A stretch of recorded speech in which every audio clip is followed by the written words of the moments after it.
Terry McMahon is here with us in the house, award-winning scriptwriter, actor, man of many talents, gave an amazing speech at the Tommy Robinson rally, if you've seen it, an amazing speech, a rip-roaring speech, did us all proud, more than proud, and Terry's here going to talk again with the one and only John Waters. Now, John, I'm going to pass it over to you. Take it away. Thank you, Derek. Good evening again. Hi, Terry. How you doing? Test your mic. Hey, John. Is it working? Yeah. Yeah. Terry and I haven't met before. We've spoken on the phone a few times. Very long conversations. I've been aware of Terry for a very long time. Not a very long time, quite a few years. And I agree with what Derek says. I think he's probably, I think without a question, he's the best public speaker in Ireland at the moment. There's no question about it in my mind. But I don't mean just in terms of rhetoric, I mean in terms of content, in terms of intelligence and in passion and all of those things that go to the art of speech in that sense. But the more important thing for me about Terry is that he actually stood up when very few people were standing up, and particularly in the, what would I call it, the sector, a terrible word, but you know what I mean, that he belongs to, that of the artistic community. You know, that he was out and about speaking about these things when it mattered. And so I wanted to ask you about that, Terry. You know, you know, what is it about you that you got into this area and then you somehow stood apart from it at that critical moment? Why are you so odd? Have you met my father? I have to confess to being very nervous being here. Because, again, John would understand this more than most, but when you're accustomed to being in opposition, you kind of put on armor. But when you're in the company of astonishing human beings who are not just your equal, but very often people you aspire to, it becomes a kind of unveiling. So before I even answer John's question, it's an honor to sit in the room with you people. You are some of the bravest, most compassionate in the truest sense of the term, human beings in the country.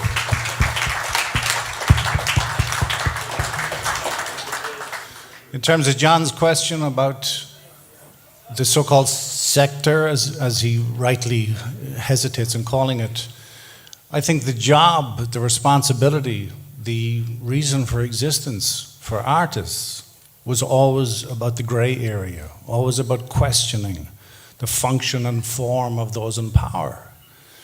And to see, like, firstly, I hate being here. I hate that our lives have gone on this course.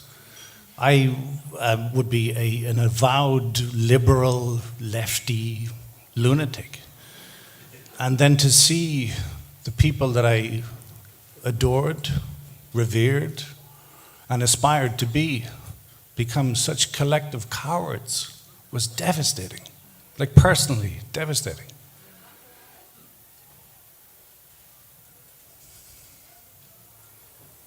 But then you have to ask yourself, do you want to be a coward? And I know that everybody in this room has asked themselves that same question. And I'd prefer not to be a coward. And yet every day you're told that you're a piece of shit. Every day you're told you're a fascist, a Nazi, a subhuman form of life, for asking the very questions that artists are supposed to ask, for entering the gray area, not because you're arrogantly, confidently insisting that you're right, but because you don't know what's right, and you need to find out. And to see the people that we revered be so arrogant in their cowardice, and then to discover people we may not have revered. Like John We were discussing it earlier, but John wrote an extraordinary book about U2 in the context, the cultural context, and I read it many years ago. And I remember reading John's writing and going, Jesus Christ, this is what writing is about. Like John, you listened to his introduction to the last conversation, how he can extemporize with such poetic precision, no ego, just a desire to discover the undiscoverable. That's what artists used to be. And I think that the consequence of all of this is that the kind of people in this room are the kind of people that will give birth to what art used to be, which is having the courage to know very little about the outcome, but determinedly discovering the liars, the frauds, the degenerates in the conversation.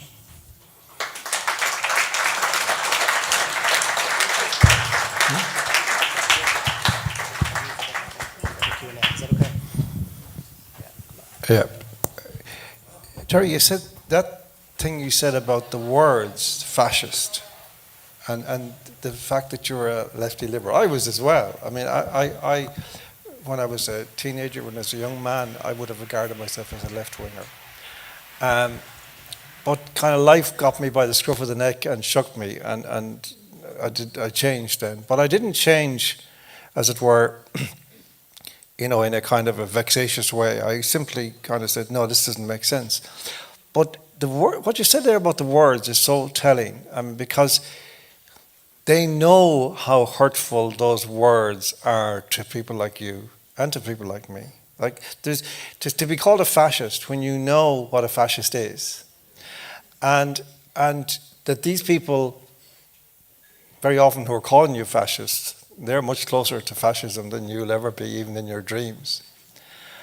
Like, the whole thing is so clinically and carefully and cleverly stitched together, isn't it? To actually divide people, divide you from your, you know, if you wanted dissent, which you did, very, very courageously. But that makes you much more of a pariah than even another kind of pariah, which is just, you know, somebody who's always been maybe protesting or whatever. You suddenly are awakened from your conscience is awakened in the context of your vocation as an artist. And you then must, as it were, volunteer almost to become this fascist in the eyes of other people. Isn't that right? But again, it's interesting that the idea of fascism, like anybody who knows anything about language and the reality and the history of language and the etymology of that word understands that fascism is an instrument of the state combined with the corporate to remove dissent. So the idea of calling some powerless gimp filmmaker a fascist is absurd, ridiculous. In any other context, it's comic book. But you're talking about words and the power of words. I think that we changed. Again, we can only discuss our own country, our own culture, but I think that during repeal, it was the first time that I saw words being so subverted that they ended up being used as a weaponized fashion of their opposite meaning. Now again, your own particular personal position on abortion is yours. I, for example, think that abortion should be legal, and couples or individuals or women who have abortions, that's their decision. But at the same time, don't lie to me and tell me you're a fucking hero. Don't lie to me and tell me that you're compassionate. Don't lie to me and tell me that the unborn child is somehow an irrelevance. And when we take words like compassion, and we take words like courage and words like feminism and necessarily brilliant, beautiful, complex, magnificent words and turn them into weapons, we have a major problem. So even in the last conversation, I remember reading, people who died of COVID, the word of, and then the word of was replaced with the word with. Now, dying of COVID and dying with COVID are not just two diametrically different things, but one is an entire fallacy, where posthumously someone takes a test that's questionable in the extreme anyway, and diagnoses you with having died of COVID. But then later it transpired they meant with COVID. Now, when you say something, when you turn the word of into the word with, and you reveal the degeneracy behind the use of language, you end up with a culture, particularly a culture like Ireland. Is there a more esteemed culture in the world in relation to language than Ireland? We spoke Irish. The English come over here. Not the English, the British Empire, which is different. Most working class English people, anybody who's lived in England or spent time in England knows that they're wonderful people. But the British Empire, the people in power, the people in control, when they took our language from us and imposed their language upon us, what did we do? We subverted their language to such a degree that we gave them back Oscar Wilde, Samuel Beckett. We told them how to fucking use English. What a work of art. And now, what we're doing now is we're destroying meaning and language. When we use the word compassion to justify the removal of the right of the most vulnerable life form there is, we have destroyed the meaning of language.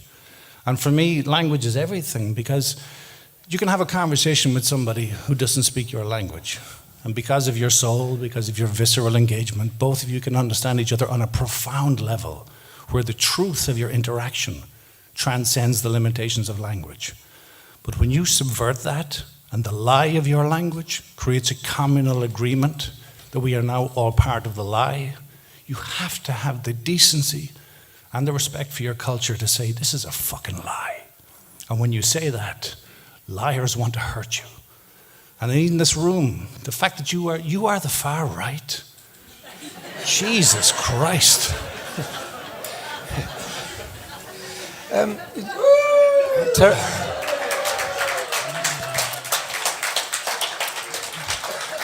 This question about politics and art, politics and creativity and culture, it's a very vexed question, which kind of, because there's truth on both sides of the argument, in the sense that, you know, the artist is not a politician.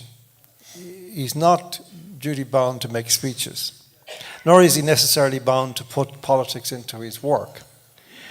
And yet there's another function, which is the artist as the conscience of his people, of his race, of the time, which is something that can be accommodated in art, obviously, but also outside of it, in the context of the stature of the artist being used in a particular thing, when there is a moral issue which is so pressing that his presence or her presence and his voice is so vital that its absence would mean something not good in the time. And that's what we suffered from so much in the last few years, that artists hid behind this idea. And I know from somebody who's tried to write plays, for example, from time to time, it is not easy to write good plays that are political. It's not easy to write good songs that are political. 1984 is a very rare book, in that it is both a brilliant novel and an extraordinary political statement of its time and of our time, never mind Orwell's time. So I'm wondering, what is the answer to artists who say, oh, no, it's not my job to speak about COVID or whatever, what's been happening to our country. I just make art. Art's for art's sake. That's my thing. How do you feel about that? How do you speak to artists who say that and shrug and walk away? I don't think it's the job or the responsibility of the artist to be a politician. I don't think it's the responsibility of the artist to take a polemic or a political position that is propaganda. I think your responsibility as an artist is to enter those uncomfortable spaces. And if you're not uncomfortable in that space, maybe you're just masturbating. Maybe it's just pointless nonsense. My problem is not with artists who choose not to make a political position clear to an audience. Again, I don't think that's your function or your job. My problem is with artists who acquiesce entirely to a government system of censorship, of dehumanization, and of subsequent criminalization of people who question a situation like the COVID situation. And I think that acquiescence is more troubling because we look to artists, not to have answers. If you're an artist going around giving answers, shut the fuck up. But if you're an artist who's going around asking questions, then you're doing your job. Now, the difference between art and propaganda, the function of art is to create a cathartic response in the audience. So you stimulate and provoke the audience into confronting their presumed moral position. And whatever their presumed moral position is, they personally address it after they have experienced the art. Your job as a propagandist is to shut people up and get them to acquiesce to what you are saying. The moment you become a propagandist, you lose the right to call yourself an artist, and you destroy the connection between the audience and the art.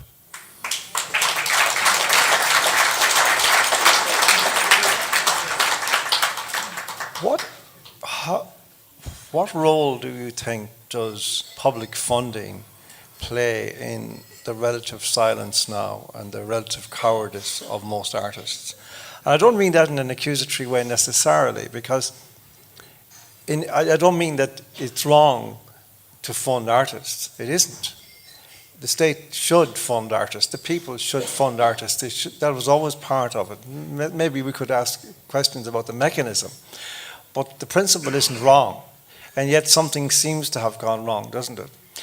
But in the same way, I'll just as an analogy mention RTE, for example, which is, the national broadcaster. And people say, well, it's because the state is now subventing it to the level that it is now completely corrupt and a voice of propaganda. And I'd say, well, no. RTE was always a semi-state broadcaster, a state broadcaster. But very rarely did that become a problem, because you had people in there at a high level of high principle and understanding and intelligence and passion for what they were doing. And they stood, just as in journalism, like people like Douglas Gageby. Like you had Kevin O'Kelly in RTE who went to jail for a principle of his right to do his job despite what the government was saying. And he said, no, the state broadcaster has nothing to do with me. I work as a journalist in here, and if you want to fire me, that's fine, but don't stop me doing my job. So there's something what's going on is not simply a simple question of, well, they're being paid public money, therefore they're bound to be corrupt. That's not necessarily true. Something else is going on here. And I just wonder what you think about that. How is that to be? Because it is a problem, for sure. Because now more and more artists feel, writers, and they are dependent, naturally, on different bursaries or whatever it is, to keep going between books or between exhibitions or whatever it is. And, they have been told in no uncertain terms, by whatever osmotic means, be careful. Well, I think it's more than osmosis. It's very specific and very clear. Again, like if you look at RTE, and again, both John and I have worked in RTE, there's a whole bunch of really lovely people who work there, like really lovely human beings. But there's a whole bunch of lovely human beings who worked in prisons and camps and all kinds of dehumanizing processes that they justified by saying, I was just doing my job. One of them has just been elected president who turfed people out of their homes on behalf of vulture funds and banks.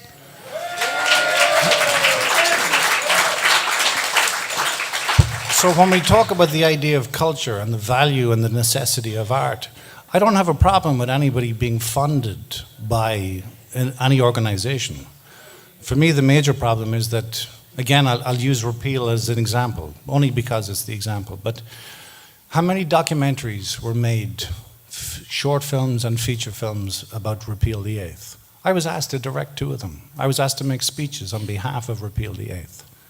And my immediate response was, okay, my empathy lies with you, but what makes you presume that I'm for this? And the moment I asked that question, the people who were wrapping their arms around you in celebration of your history were suddenly going, this guy is the enemy. So when you look at the bodies that fund any kind of narrative question, tell me one documentary that was made about the horror of abortion regret. Tell me one short film that was made about the pain of having to find yourself in a position where financial realities means that you have to rob yourself of parenthood. These films are not only not made, not commissioned, they're looked on as something disgusting. Now, the same principle applies to our government. What documentary, what film, what feature film has been made about the corruption within our government? What documentary, what film, what feature has been made about COVID? What documentary, what feature has been made about any of the most landmark important elements in our modern culture? None. So it's not just that the finances are selectively applied, it's that they have a stranglehold on every narrative that we're capable of engaging with. And when you do that to children, when you have a narrative that a child who decides that they are born in the wrong body because somehow that idea entered their head, and that child is then described as a hero by ideologically corrupted teachers who are protected by education systems that are pumping our children full of the most nefarious ideas imaginable. And yet if you question it, not only are you far right, not only are you a scumbag, but you can be sure as shit you won't be funded.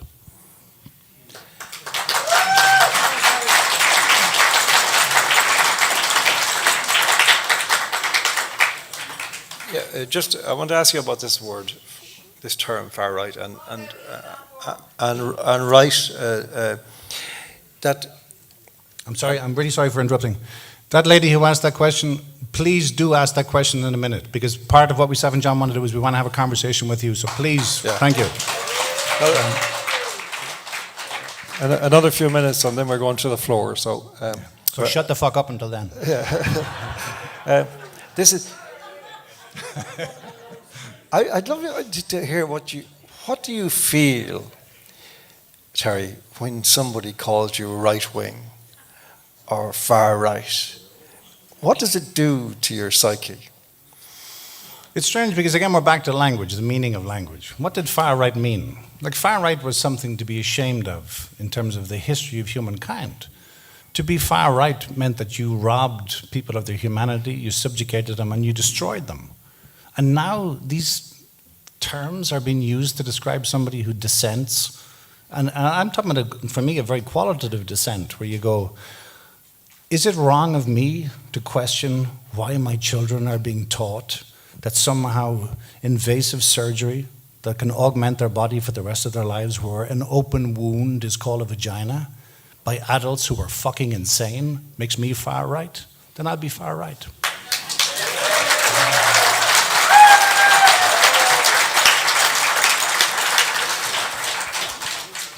But it's an extraordinarily powerful instrument that they have discovered, the concept of spell words, that they can create a kind of an enchantment or disenchantment around somebody by virtue of one word, one label.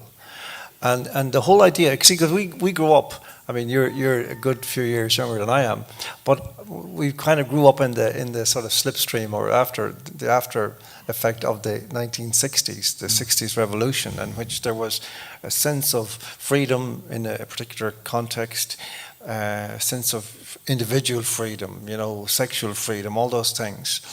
And also that somehow or other goodness was politically coterminous with leftism in a certain sense. Not in the Stalin sense, not in the Mao sense, but in the sense of people who care about other people. They want a better world and they want to be decent, and that seemed like a good idea. And so that's probably what, as young people, has attracted us to this idea. We didn't, because to be right was to be grey and to be tedious and selfish and to promote kind of old-fashioned reactionary ideas and so on. But I was very much struck by this idea when, after the 1989 Velvet Revolution, when Václav Havel was asked in an interview in The Spectator about the paradox that here he was a Bohemian, and he was from Bohemia, but he was an actual Bohemian. He was a playwright.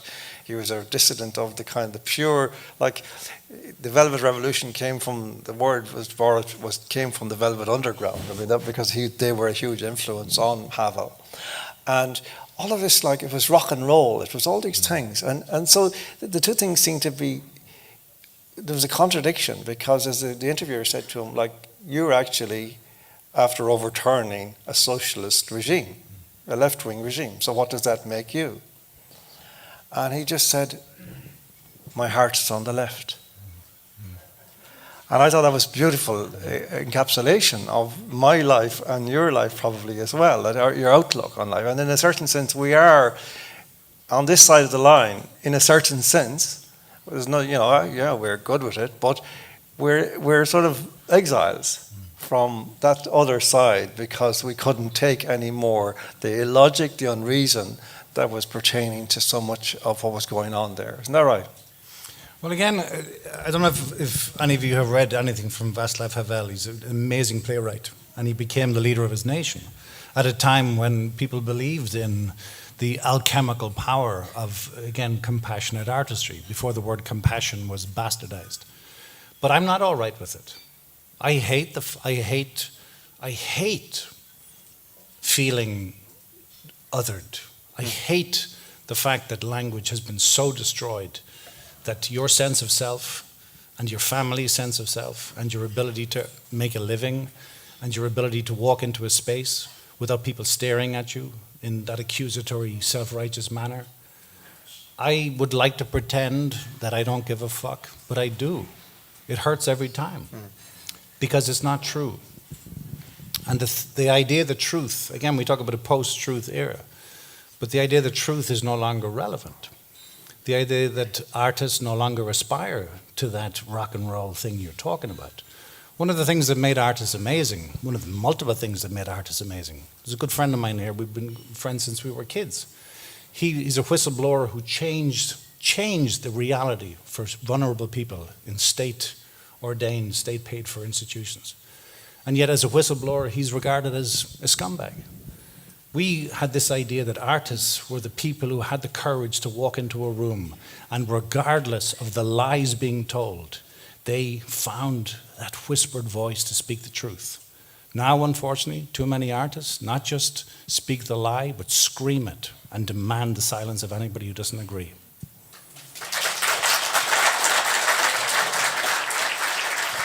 Yeah. I think in a way we were kind of spoilt when we were younger by virtue of the idea that we were surrounded by all these heroic figures, Solzhenitsyn, Havel, all these guys. We were seeing them all the time. But we kind of forgot the length of time they spent in the gulags and in the jails of Prague and so on. There was a price to be paid for their heroism or for their status in the end. And, now we are out. We're out there, but I'm not making any predictions, Terry. So don't get carried away.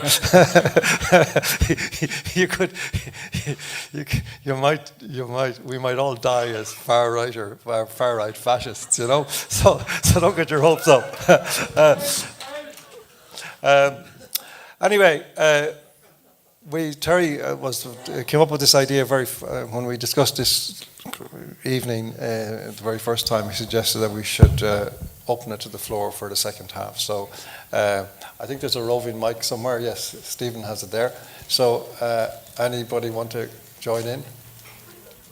Don't make too long of speeches now. Just questions or statements. Not. Anybody? Terry's the speech Any questions maker for here. Terry? Nobody else. Good man. Hi, I'd just like to say that I know Terry and I've met you before, John, but I've never met you in my life. But I certainly think that two of you are two of the finest writers we have in Ireland today, so I do really enjoy reading. Thank you. And going back to the artist thing, there'd be at least 16 of the signatories that shut down the Mayflower event where we were originally supposed to have Mise Eire, are really good, close, personal friends of mine who I'd meet regularly, And I find it really hard when you're talking about truth, and kind of facing the truth. I know personally 3 Irish girls who both had double mastectomies. One of them when she was within a month of her 16th birthday. And all my other friends know at least 2 of them as well. And I just find it so hard that people can ignore these truths. And I don't know when that's going to change. I hope it does. And I'd be interested to know when and if you think it will change. That pervading ability to ignore reality and to sign a petition to shut something down, like of Irish culture, you know, by the people who proclaim to peddle it.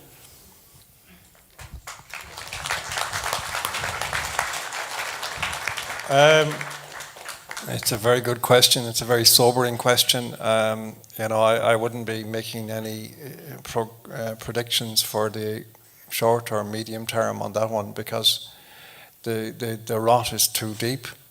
The structural damage to our culture or to our institutions is too deep, too much. You know, we have to basically go back to the foundations and dig them up and throw them away and start again from about 6 foot down. Because, you know, in the first place, the conversation of our people has been corrupted completely. So without that, you know, if you had a country that was like this room, yes, but you don't. This is the only room I can almost promise in Ireland that has got maybe 300-400 people talking and thinking about these things. The only room in the country. That's the sad truth. It's a start, yes, but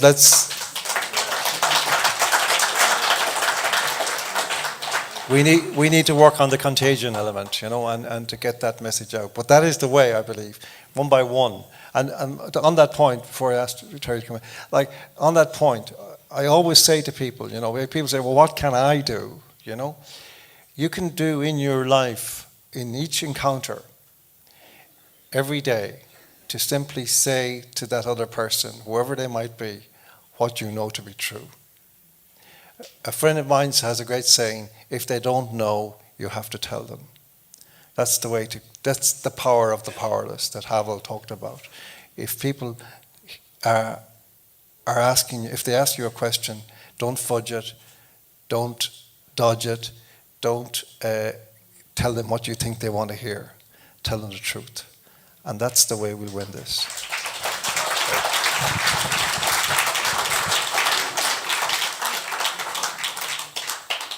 How the fuck do I follow that? When we look at children, and when we look at children who, again, and I'm using the term advisedly, but who believe they're born in the wrong body, that's a process of indoctrination. And that process of indoctrination has been happening for quite some time. And those children and their parents, I think, have to be treated with actual compassion. Again, I keep on using that word because the word has been so bastardized. Because it must be an unimaginable horror, a waking nightmare, to realize that you facilitated the butchery of your child for an ideology. And you have to double down and triple down. And those people, those parents and those children, we collectively need to protect them. At the same time, why the fuck is this shit in schools? Why are teachers, why are adult teachers adamant that they're allowed to have secret conversations with impressionable children about adult sexuality? Now, that's not rhetoric, by the way. I'm not suggesting they're pedophiles. I'm asking, why does any teacher, I've been a teacher for decades. I was a teacher in all the major universities in the country before I got cancelled. But why, if I, as a teacher, want to sit down with a student, an adult student, over 18, and discuss sexuality, I'm rightly perceived as a problem. But if I'm an adult sitting down with a child who's 6 years of age and confused, and we're having a private conversation that their parents don't need to know about, I'm a fucking hero. So it starts with the education system. We have a litany of ministers for education who are some of the most corrupted individuals in the history of our state. How have we allowed this to happen? How have we entrusted these fucking degenerates with our children?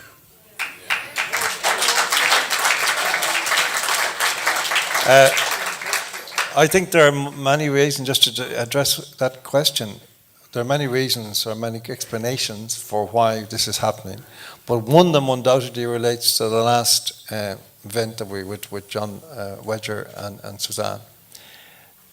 These criminals know what they've done. They know what they're responsible for. and they're trying to rig the game so that by the time it gets out, paedophilia will no longer be a crime. Okay, again, with respect, I'm going to question that, and simply the reason I'm going to question it is that it may be true, but the blanket assertion that is driven by pedophilia is part of the problem, because that allows people who go, I'm not a pedophile, to be excluded from it. I don't give a fuck whether you're a pedophile or not. You're a degenerate because you're teaching children the most corrosive ideologies imaginable because it makes you feel good. Get the fuck out of the classroom.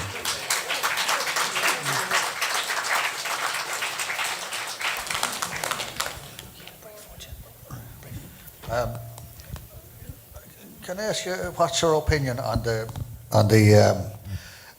family law courts and the in-camera rule? Like, would you agree with me that that's where a lot of child abuse and child kidnapping starts?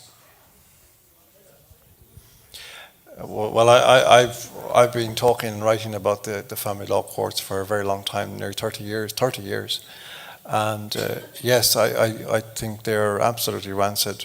I mean, one of the things that has struck me in the last few years is that what I was seeing in those courts, not just in my own life, but also as a journalist talking to many people who had suffered at the hands of brutalizing judges, that this was almost a rehearsal for what we've been going through the last few years. That it was like an experiment in how far they could go in a supposedly democratic free society in actually using state coercion and force against people and not get a response. And actually what they discovered was they got very little response apart from that guy in the Irish Times who was always banging on about fathers. And that they said, okay, that worked. And the next thing, they were in your house, in effect telling you how many people could be sitting on your sofa on a Friday evening. Where did that come from? It struck me time and again. It's like at the opening of Franz Kafka's novel, The Trial, where the two officers come to arrest him. And one of the striking things about that, it's the most amazing first sentence in all of literature, I believe, because it has the entire book in it. The sentence is, somebody must have been telling lies about Joseph K. because without having done anything wrong, he was arrested one fine morning.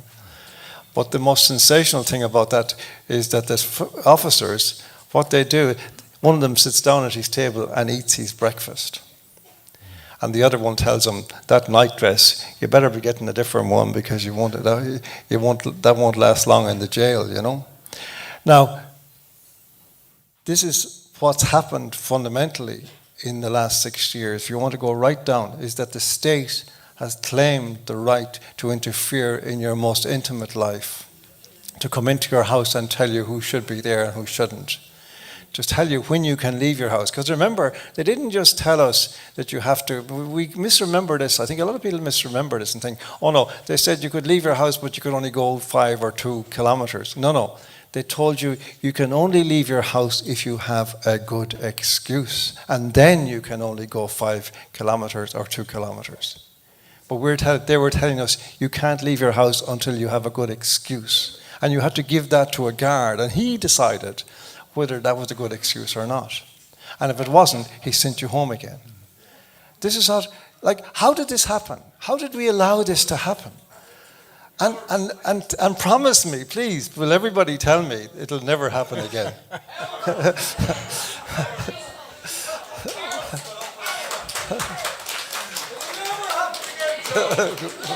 Good. Say it again. It'll never happen again. It'll never happen again. Never happen again, John. Never.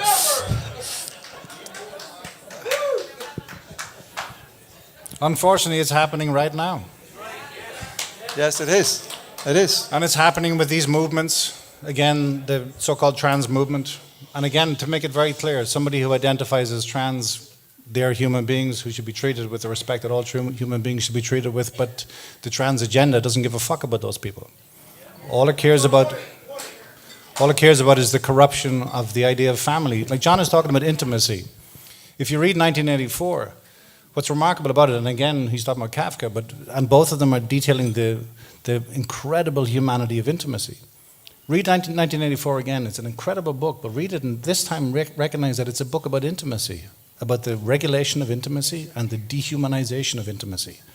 And what we have done, again with COVID, again, John says, how did we let that happen? And it's so incredulous, it's so absurd that we partook in this fucking charade of horseshit that now, retrospectively, some people can't see it, so they have to double down because they're ashamed of who they became. Like when you sell your soul, it hurts, but when you fucking hand your soul over of your own volition and then start screaming about the neighbor next door who's taking a 5-minute walk, you have destroyed the fabric of what it means to be human. Now we've taken that further. Anybody who questions the trans agenda is suddenly transphobic. I don't know what transphobic means because I don't know what trans means. But you...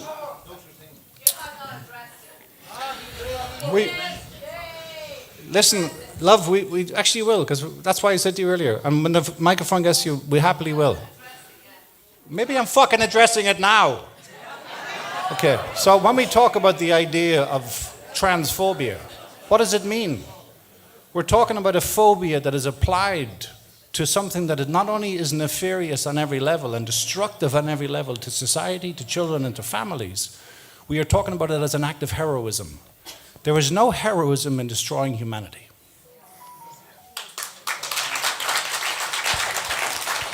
This is one of the astonishing things about all this stuff and all of these, the woke stuff and the COVID stuff and all this, that it has created all of these bizarre undertows whereby people work against one another by virtue of their fear and paranoia and all these things. And so you get this bizarre, like you get a phenomenon like what Patrick E. Walsh is talking about, this excess death, where you have, the very people who have suffered the most, other than the ones who have died, the people who are left behind by the people who have died, are the first to jump to the defense of the government if somebody suggests that their relation or their husband or wife was killed by the government.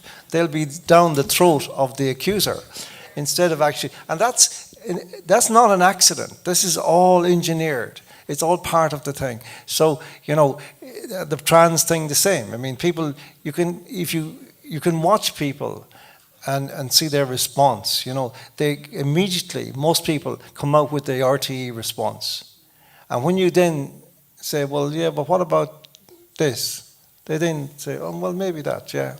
I remember being in a shop one day with a person, and this shopkeeper was talking about, throwing out this thing about Enoch Burke. Oh, he's a bit of a nutcase and all this. And I said, well, supposing you've got a nice black and white painting there, and supposing somebody comes in and says, no, that's not black and white, that's not black, that's not white, that's blue and green. Okay, from now on you say that that's blue and green, not black and white. Okay, is that all right? Anything else? Any questions? Like, would you be happy with that? Pardon? Sorry, excuse me. There's just a few people here sorry lads, we've only about 15 minutes left and there's two people that want to ask a question here first, so okay. We'll come back. We might just try and get through these two first, if that's okay. Okay, yeah. Nikki. You'll be third. Nikki. Yeah, hi. Thanks for inviting me. I really appreciate it. I'm from Radio Kilkenny City, so proud to be here. Thank you so much. What I thought was so funny was you had a spy among you today at some point, but it's actually quite funny. This was sent to me, and this was their comment. I'm pretty sure this is the new Listún Varna. Are You Dancing has been replaced by, what are your thoughts on Justin Barrett? He's the new barometer. Snog, marry, avoid. Your options are Justin Barrett, Maria Steen, and Justin Boyd Barrett. I thought that was quite silly. So instead of them having some political argument, they're actually starting to agree with us on various things, so they're just making silly comments now. You know what I mean? So actually a lot of people that we're talking to at the radio station, they're agreeing on health, they're agreeing on migration, and they're agreeing on education. So I just thought that was a really good thing. And my grandma always said, praise from fools was no praise at all. And the same was true of insults. So when they call us far right, I see it as a badge of honour. So.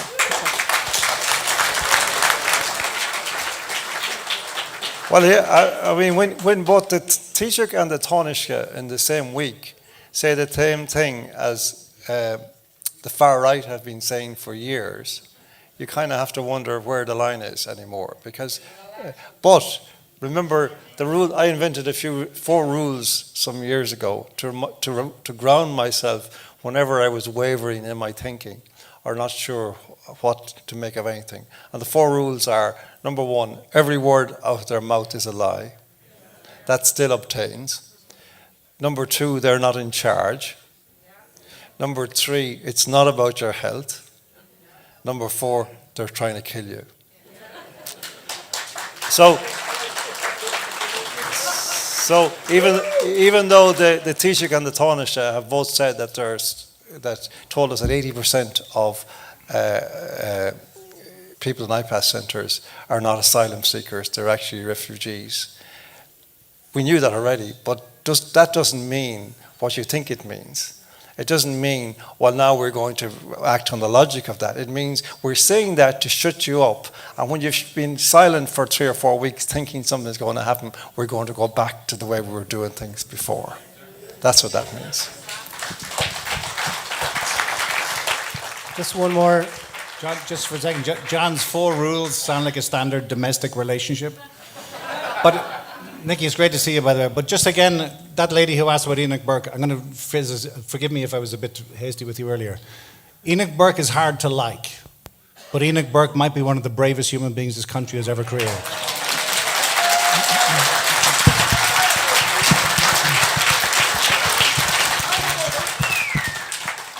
I agree. I don't know about the like part either, but I mean, I don't think he doesn't even want us to like him. He doesn't care, which is great. That's the first thing you got to do is abandon the desire to be liked.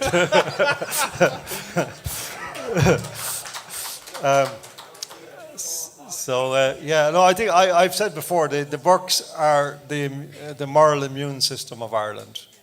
That's the benchmark that we have to look to if we're going to understand what is necessary in order to defeat this. Ultimately, you have to be prepared to go to jail for 500 plus days if that's what is on the cards. And you've got to, and instead of coming out and begging for mercy or forgiveness, come out and tell the world that the judge is bent. But again, just for a second. Yes, I agree. But just for a second, beyond Enoch Burke as an individual and beyond the Burke family as a family, Enoch Burke did spend over 500 days in jail, which is beyond comprehension that happened on our watch. But while, again, and I hate reductionist labels, but I'll talk about it in terms of the left in a reductionist sense. When the courts, under the order of the government, emptied his bank account, those dumb fucks cheered in celebration, having no idea that a precedent had just been set for all of our accounts. That's right. And one other point about this that I think is very important to remember. We talked about Orwell, we talked about 1984. There's one of the central motifs of that book is coming to the denouement, where what's the guy? The other guy, Winston's the tormentor. What's his name again? Simon Harris. Okay. So Simon Harris says to Winston that 2 and 2 is 5. And he keeps at him until he gets him to actually say, not just to say it, but to believe it. That's what they wanted Enoch Burke to do. That's why Enoch Burke was in jail. It had nothing to do, contempt of court. Well, when judges are contemptible, there's only one response that is merited, and that's contempt.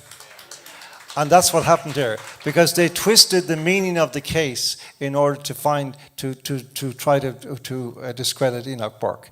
They tried to make out that the principal had never instructed Enoch Burke to call a child they. She had in an email. And the judge who said that knew that it had happened. And yet they continue to lie and lie and lie and lie. And with the result that 90% of the people of Ireland, if you actually say to them, they say, oh, well, it's the contempt of court, it's nothing to do with trans. It is to do with trans. He refused to say something he knew to be nonsense. John, sorry to interrupt, lads. We have to finish up at 8:15 because Eddie Hobbs is going to be joining us at 8:30. There's 3 questions here. We might take them all together and maybe just keep your response brief if you could, lads, as well. And the questions as well, if you could, please. Hi, John. Sorry. I just want to do a call out for Ross Lahive. Ross Lahive, in case nobody knows who this fella is, he could be spending 2 years in jail on Tuesday. He went to the libraries. I was with him in the libraries. We used to do the libraries and stuff. And I'm known as a library terrorist. But anyway, the thing is, Ross Lahive, right, it could be spending up to 2 years in jail on Tuesday because he went into the library where there was a transgender story hour going on with children. And I just want to say to anybody who is here, in Tralee in the morning at 10:30 in Tralee, if anybody can be available to attend the courthouse there's a fella, that's on Tuesday the 4th of November, Ross Lahive could be put down for 2 years. I just want to give a bit of a call out to the guy because he deserves it. I worked with the guy and I know what he's like. Okay, well done. Thank you. Thanks. Terry, John, I've been involved with 6 years now of writing annals of what's going on in the country on paper, on ink. I usually just note what's going on, and I try to be neutral, I try to be as clipped as I can. It doesn't get too much mileage generally, and I don't ever intrude into the world, but I did recently myself, and the calligrapher went to the place where the WHO had declared there would be, within a simulation, another pandemic in northern South America. And we did, I suppose, something very absurd in that we decided to take the WHO at their face value and that their other 2 simulations had begat pandemic. Well, the COVID was the event 201, and then they did a monkeypox where they said in May 21, they said there'd be a May 22 monkeypox. So there was a kind of a track record of simulations becoming real. So we took the initiative to go to the exact place that they'd pinpointed in basically Venezuela, Guyana border on a mountain, and we decided to do an event, a happening, an intrusion into their reality to try to get beyond maybe the satirical nature of the thing we'd been doing, but to actually battle them on their own absurdity, if that makes any sense. And the pandemic was meant to happen on the 9th of September this year. It was meant to be declared. Meant means within the simulation. Now, it's not, I don't mean meant. But anyway, thankfully, it didn't happen. But it was just, it got more traction in Normie world than our other little satiricisms in a funny kind of way. I won't go into all that now, but just any comment on that. Thank you. Thank you. Thank you. And that lady over there, would you like to use your voice there and shout up? And just bear in mind that we... sorry, go on. Sorry, I just want to ask you a question about propaganda, because you used the term word spell, I think, and propaganda. And we know that the media is captured, we know that newspapers are captured, we know that schools are captured. Everything, education, everything, newspapers, radio, TV, everything's captured. And it's constant propaganda. And those labels, far right, that's propaganda label. How do we crack, how can we, I know you talk over the fence, you talk to the lady to check on it.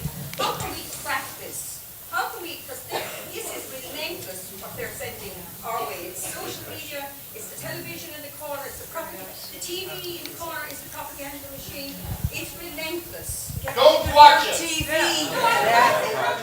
Now, What's the answer? I'm not watching it. How do we get the normal people out there, the wonderful people out there in our country, who are the masses, who are under its spell?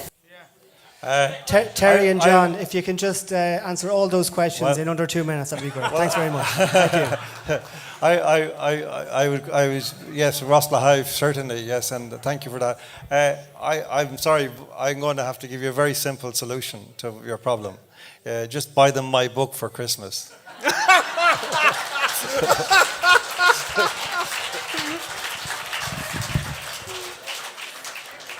And I'm writing a book tonight. Get them to my mind as well. I think it's a wonderful question, but the idea of, like John said earlier, that he thinks this is one of the few rooms, or maybe the only room in the country where this conversation is happening. I disagree with that. I think this conversation is happening silently in multiple rooms around the whole fucking country. But people are afraid to speak out. 900 people, or whatever. Perhaps. You haven't been at a party in my gaff.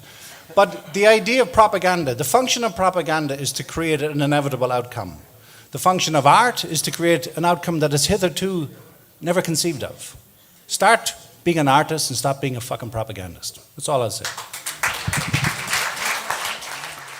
Okay, guys, that wraps up another segment. I just want to give an immense thanks to Terry, a gentleman, and John, the one and only, the man, the myth, the legend.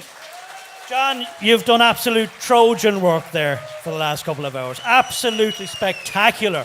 Truth bombs. Wall to wall, endless truth bombs.